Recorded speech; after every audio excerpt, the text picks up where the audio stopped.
We're going to play a little game with you for the rest of the show, Armand Traore. Start, bench or sell. Play along at home.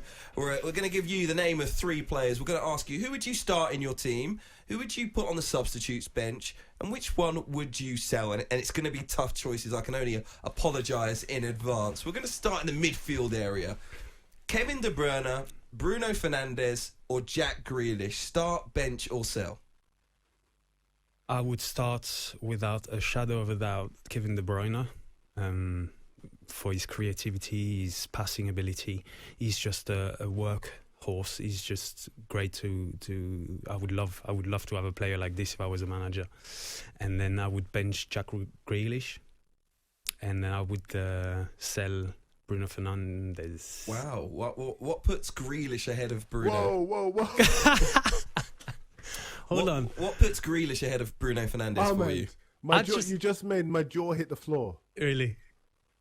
Listen, I'm very different in the way I think. I just think that Grealish is an absolute problem. He causes so much confusion to opposition teams. He picks up the ball in dangerous. He can shoot. He can dribble. He can pass. I just feel like he's a lot more harder to contain than Bruno Fernandes. I feel like Bruno Fernandes could be shut down if you are tactically sound enough, if that makes sense. That makes sense. It does, very intelligently explained, and we've asked you guys on Twitter as well. Head to @talkSPORT on Twitter. You can share your views on who you would start, bench or sell, Kevin De Bruyne, Bruno or Grealish. Darren Lewis is still, his jaw is still on the floor. You're right there, Darren. Well, do you know what, Armand? I was just about to say you can come back next week, and then you go and do that. I mean, listen. Who would you start, bench and or sell out of the 3? I totally agree with Armand on De Bruyne. I mean, he's just different class. But